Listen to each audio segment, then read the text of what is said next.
10ാം ക്ലാസ്സിലെ SCERT social science പാഠഭാഗത്തു നിന്നുള്ള മറ്റൊരു മോക്ക് ടെസ്റ്റാണ് ഇന്ന്. ചാപ്റ്റർ മാനവ വിഭവശേഷി വികസനം ഇന്ത്യയിൽ. ക്വസ്റ്റ്യൻസിലേക്ക് കിടക്കാം. ഫസ്റ്റ് ക്വസ്റ്റ്യൻ, ഉൽപാദന രംഗത്ത് ഉപയോഗപ്പെടുത്താൻ കഴിയുന്ന അധ്വാനശേഷിയുള്ള ജനങ്ങൾ അറിയപ്പെടുന്നത് മാനവ വിഭവം. മാനവ വിഭവത്തിന് രണ്ട് തരം സവിശേഷതകളുണ്ട്. അവ ഏതൊക്കെയാണ്? ഗണപരവും ഗുണപരവുമായ സവിശേഷത, ക്വാണ്ടിറ്റേറ്റീവ് ആൻഡ് ക്വാളിറ്റേറ്റീവ് ഫീച്ചേഴ്സ്. ഏതൊക്കെയാണ് ഗണപരവും ഗുണപരവുമായ സവിശേഷതകൾ എന്ന് നോക്കാം. ഗണപരമായ സവിശേഷതകളാണ് ജനസംഖ്യാ വളർച്ച, ജനസംഖ്യാ വലുപ്പം, ജനസംഖ്യാ ഘടന, ജനസാന്ദ്രത എന്നിവ. ഗണപരമായ സവിശേഷതകളാണ് ജനസംഖ്യാ വളർച്ച, ജനസംഖ്യാ വലുപ്പം, ജനസംഖ്യാ ഘടന, ജനസാന്ദ്രത എന്നിവ.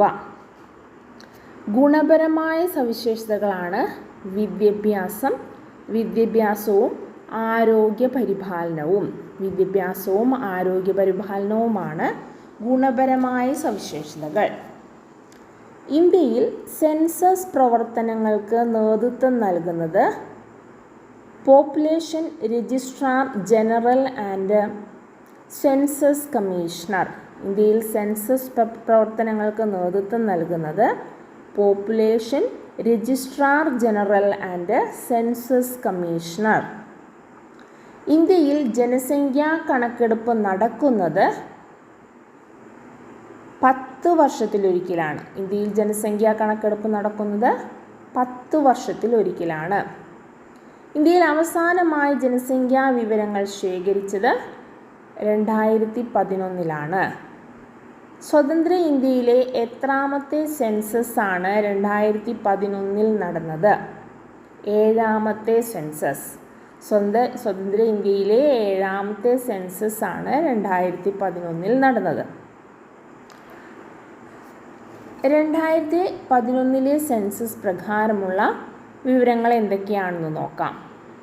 ഇന്ത്യയിൽ ഏറ്റവും ജനസംഖ്യ കൂടിയ സംസ്ഥാനം ഉത്തർപ്രദേശ്. ഇന്ത്യയിൽ ഏറ്റവും ജനസംഖ്യ കുറഞ്ഞ സംസ്ഥാനം സിക്കിം. ഇന്ത്യയിൽ ഏറ്റവും ജനസംഖ്യ കൂടിയ കേന്ദ്രഭരണ പ്രദേശം ന്യൂഡൽഹി. ഇന്ത്യയിൽ ഏറ്റവും ജനസംഖ്യ കുറഞ്ഞ കേന്ദ്രഭരണ പ്രദേശം ലക്ഷദ്വീപ്.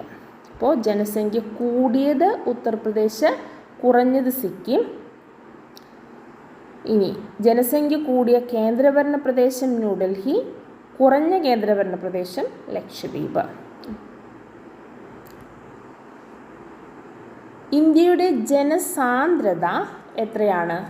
382 per ചതുരശ്ര കിലോമീറ്റർ. ഇന്ത്യയിൽ ജനസാന്ദ്രത 382 per ചതുരശ്ര കിലോമീറ്റർ. അപ്പോൾ ജനസംഖ്യ കൂടിയത് ഉത്തർപ്രദേശും, സംസ്ഥാനം ഉത്തർപ്രദേശും, കുറഞ്ഞ സംസ്ഥാനം സിക്കിമാണ്. ജനസംഖ്യ കൂടിയ കേന്ദ്രഭരണ പ്രദേശം ഡൽഹിയാണ്, കുറഞ്ഞ ഭരണ പ്രദേശം ലക്ഷദ്വീപാണ്. ഇന്ത്യയുടെ ജനസാന്ദ്രത 382 per ചതുരശ്ര കിലോമീറ്റർ. ഇനി ഇന്ത്യയിൽ ജനസാന്ദ്രത കൂടിയ സംസ്ഥാനമാണ് ബീഹാർ. ഇന്ത്യയിൽ ജനസാന്ദ്രത കൂടിയ സംസ്ഥാനമാണ് ബീഹാർ.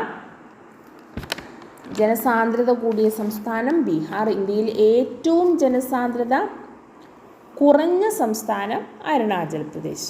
കൂടിയത് ബീഹാറും കുറഞ്ഞത് അരുണാചൽ പ്രദേശുമാണ്. ഇന്ത്യയിൽ ജനസാന്ദ്രത കൂടിയ കേന്ദ്രഭരണ പ്രദേശം ഡൽഹിയാണ്, കുറഞ്ഞ കേന്ദ്രഭരണ പ്രദേശം ആൻഡമാൻ നിക്കോബാർ. ജനസംഖ്യ കൂടിയ കേന്ദ്രഭരണ പ്രദേശവും ഡൽഹി തന്നെയായിരുന്നു. കുറഞ്ഞ കേന്ദ്രഭരണ പ്രദേശം ഏതായിരുന്നു? അത് ലക്ഷദ്വീപായിരുന്നു. ജനസാന്ദ്രത കൂടിയ കേന്ദ്രഭരണ പ്രദേശം ഡൽഹിയാണ്, ജനസാന്ദ്രത കുറഞ്ഞ കേന്ദ്രഭരണ പ്രദേശം ആൻഡമാൻ നിക്കോബാറാണ്.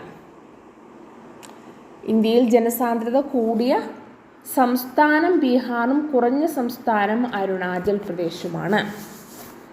ഇനി ഇന്ത്യയിലെ സ്ത്രീ പുരുഷ അനുപാതം. ഇന്ത്യയിലെ സ്ത്രീ പുരുഷ അനുപാതം എത്രയാണ്? 943:1000. 943:1000. അതായത് 1000 പുരുഷന്മാർക്ക് 943 സ്ത്രീകൾ. ഇന്ത്യയിൽ ഏറ്റവും ഉയർന്ന സ്ത്രീ പുരുഷ അനുപാതമുള്ള സംസ്ഥാനം ഏതാണ്? അത് കേരളമാണ്. കേരളത്തിൻ്റെ സ്ത്രീ പുരുഷ അനുപാതമാണ് 1084:1000. അതായത് 1000 പുരുഷന്മാർക്ക് 1084 സ്ത്രീകൾ. ഇന്ത്യയിൽ ഏറ്റവും കുറവ് സ്ത്രീ പുരുഷ അനുപാതമുള്ള സംസ്ഥാനം ഹരിയാനയാണ്. ഹരിയാനയുടെ സ്ത്രീ പുരുഷ അനുപാതം 879:1000. അപ്പോൾ ഇന്ത്യയിലെ ഏറ്റവും ഉയർന്ന സ്ത്രീ പുരുഷാനുപാതമുള്ളത് കേരളവും കുറഞ്ഞ സ്ത്രീ പുരുഷാനുപാതമുള്ളത് ഹരിയാനയുമാണ്. ഇന്ത്യയുടെ സാക്ഷരതാ നിരക്ക് 74.04%. ഇന്ത്യയുടെ സാക്ഷരതാ നിരക്ക് എത്രയാണ്? 74.04%. ഇന്ത്യയിൽ ഏറ്റവും ഉയർന്ന സാക്ഷരതാ നിരക്കുള്ള സംസ്ഥാനമാണ് കേരളം. കേരളത്തിൻ്റെ സാക്ഷരതാ നിരക്ക് 94%. ഇന്ത്യയുടെ സാക്ഷരതാ നിരക്ക് 74.04%. കേരളത്തിൻ്റെ 94%. ഇന്ത്യയിൽ ഏറ്റവും ഉയർന്ന സാക്ഷരതാ നിരക്കുള്ള കേന്ദ്രഭരണ പ്രദേശം ലക്ഷദ്വീപാണ്. സംസ്ഥാനം കേരളമാണ്, കേന്ദ്രഭരണ പ്രദേശം ലക്ഷദ്വീപാണ്. ഏറ്റവും കുറവ് സാക്ഷരതാ നിരക്കുള്ള സംസ്ഥാനം ബീഹാറാണ്. ബീഹാറിൻ്റെ സാക്ഷരതാ നിരക്ക് 63.82%. ഇന്ത്യയിൽ ഏറ്റവും കുറവ് സാക്ഷരതാ നിരക്കുള്ള കേന്ദ്രഭരണ പ്രദേശം ദാദ്ര നാഗർ ഹവേലിയാണ്. ദാദ്ര നാഗർ ഹവേലി. ഇന്ത്യയിലെ ഏറ്റവും ഉയർന്ന സാക്ഷരതാ നിരക്കുള്ള കേന്ദ്രഭരണ പ്രദേശം ലക്ഷദ്വീപാണ്, കുറവ് ദാദ്ര നാഗർ ഹവേലി. ഏറ്റവും ഉയർന്ന സാക്ഷരതാ നിരക്കുള്ള സംസ്ഥാനം കേരളമാണ്, കുറഞ്ഞത് ബീഹാറാണ്. 2011 കണക്ക് പ്രകാരം ഇന്ത്യൻ ജനസംഖ്യ 121.02 കോടി.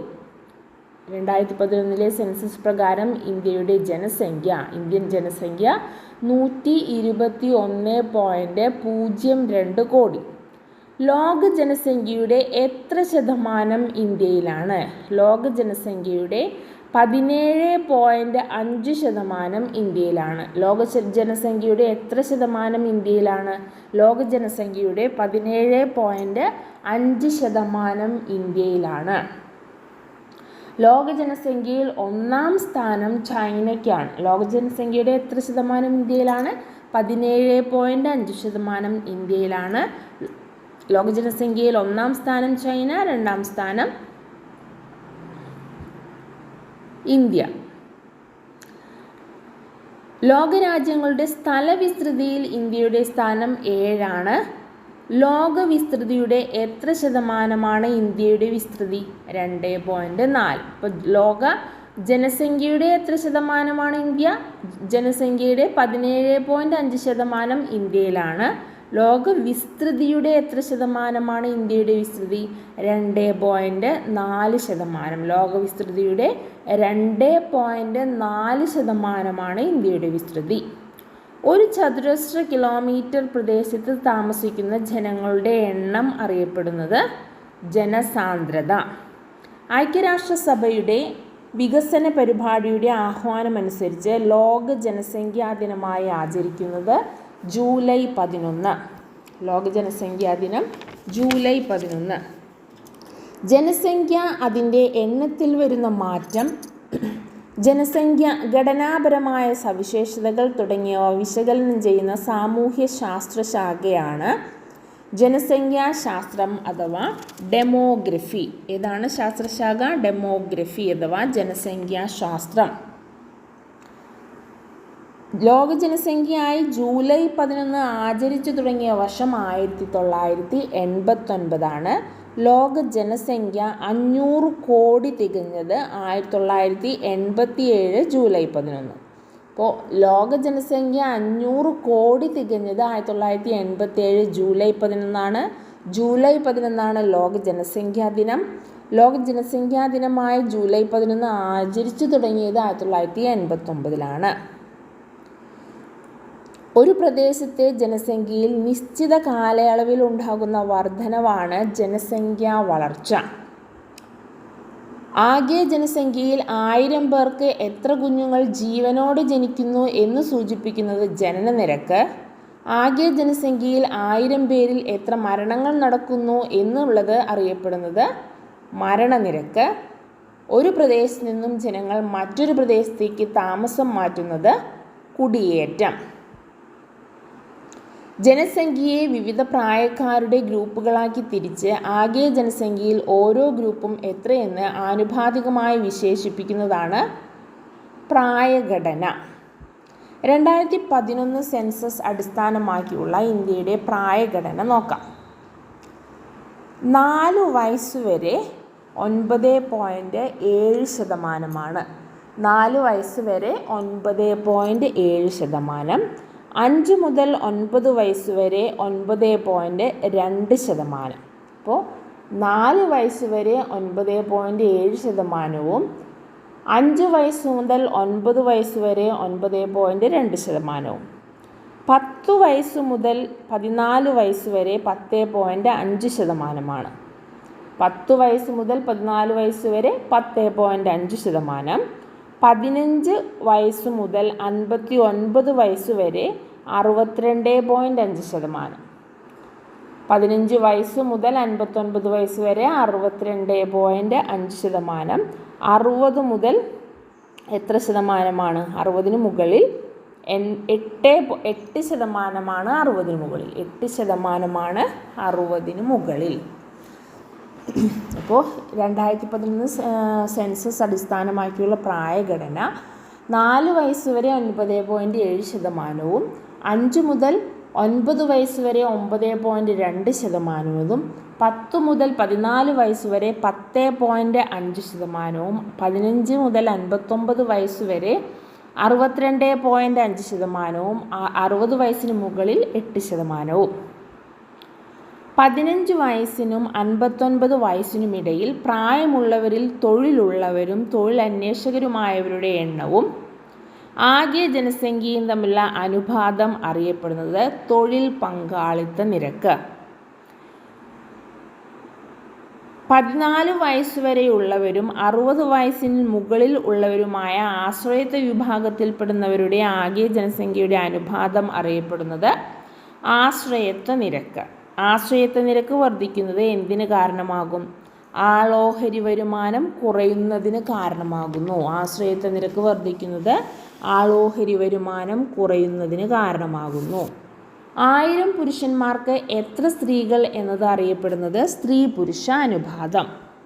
2011 സെൻസസ് അനുസരിച്ച് ഇന്ത്യയിലെ സ്ത്രീ പുരുഷ അനുപാതം 940:1000. ഇന്ത്യയിലെ സ്ത്രീ പുരുഷ അനുപാതം 940:1000. മാനവ വിഭവശേഷി വികസന മന്ത്രാലയം ഇന്ത്യ ഗവൺമെൻറ് ആരംഭിച്ചത് 1985. മാനവ വിഭവശേഷി വികസന മന്ത്രാലയം ആരംഭിച്ചത് 1985. ലോക ജനസംഖ്യാ ദിനമായി ജൂലൈ 11 ആചരിച്ചു തുടങ്ങിയ 1989. മാനവ വിഭവശേഷി വികസന മന്ത്രാലയം ഇന്ത്യ ഗവൺമെൻറ് ആരംഭിച്ചത് 1985. ജനസംഖ്യയിൽ 100 പേരിൽ എത്ര പേർക്ക് ആശയം മനസ്സിലാക്കി എഴുതാനും വായിക്കാനും അറിയുന്നു എന്നത് അറിയപ്പെടുന്നത് സാക്ഷരതാ നിരക്ക്. വിദ്യാഭ്യാസവും നൈപുണ്യവും മെച്ചപ്പെടുത്തുന്നതിനായി നമ്മുടെ രാജ്യത്ത് നടപ്പാക്കുന്ന വിവിധ പദ്ധതികൾ ഏതൊക്കെയാണെന്ന് നോക്കാം. 6 വയസ്സുവരെയുള്ള ശിശുക്കളുടെ സമഗ്ര വികസനം, ഗർഭിണികളുടെയും മുലയൂട്ടുന്ന അമ്മമാരുടെയും ആരോഗ്യ പരിപാലനം ഇവ ലക്ഷ്യമാക്കിയുള്ള പദ്ധതിയാണ് ICDS, സംയോജിത ശിശു വികസന സേവന പരിപാടി ആണ് ICDS. 6 വയസ്സുവരെയുള്ള ശിശുക്കളുടെ സമഗ്ര വികസനവും ഗർഭിണികളുടെയും മുലയൂട്ടുന്ന അമ്മമാരുടെയും ആരോഗ്യ പരിപാലനവും ലക്ഷ്യമാക്കിയിട്ടുള്ളതാണ് ICDS. സാർവത്രിക വിദ്യാഭ്യാസം ഹയർ സെക്കൻഡറി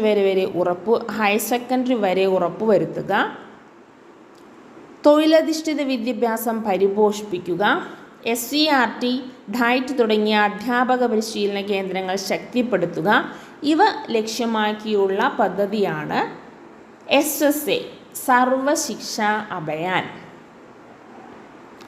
SSA RMSA പദ്ധതികൾ സംയോജിപ്പിച്ച് രൂപപ്പെട്ടതാണ് സമഗ്ര ശിക്ഷാ അഭിയാൻ. അപ്പോൾ സാർവത്രിക വിദ്യാഭ്യാസം ഹയർ സെക്കൻഡറി വരെ ഉറപ്പുവരുത്തുക, തൊഴിലധിഷ്ഠിത വിദ്യാഭ്യാസം പരിപോഷിപ്പിക്കുക, SCRT, ഡയറ്റ് തുടങ്ങിയ അധ്യാപന പരിശീലന കേന്ദ്രങ്ങൾ ശക്തിപ്പെടുത്തുക. ഇതിനു വേണ്ടിയുള്ളതാണ് SSA സമഗ്ര ശിക്ഷാ അഭിയാൻ. SSAയും RMSAയും പദ്ധതികൾ സംയോജിപ്പിച്ചതാണ് സമഗ്ര ശിക്ഷാ അഭിയാൻ.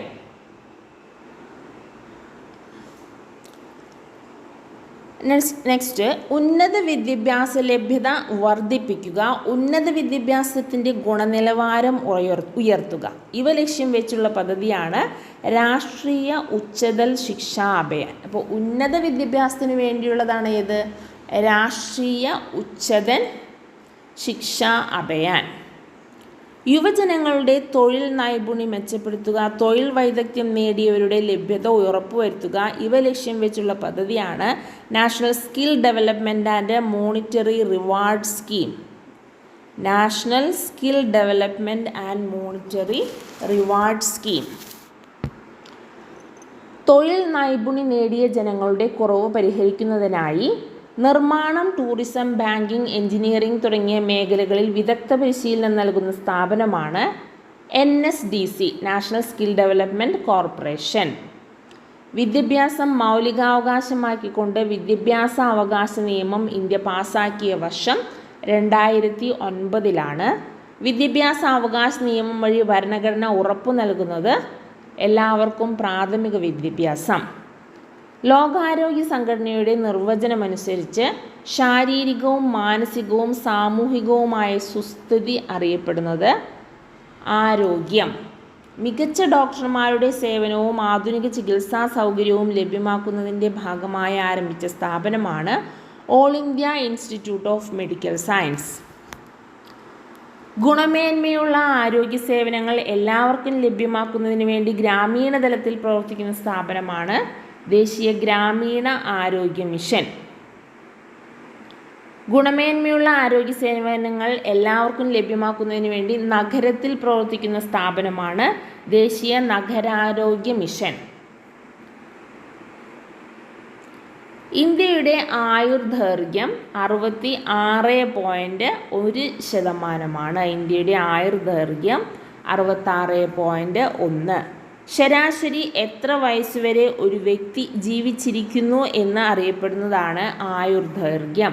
ഇന്ത്യയുടെ ആയുർദൈർഘ്യം 66.1. ഇന്ത്യയുടെ ആയുർദൈർഘ്യമാണ് 66.1. അപ്പോൾ ഇത്രയും ക്വസ്റ്റ്യൻസാണ് ഈ ചാപ്റ്ററിൽ നിന്ന് പഠിക്കാനുള്ളത്.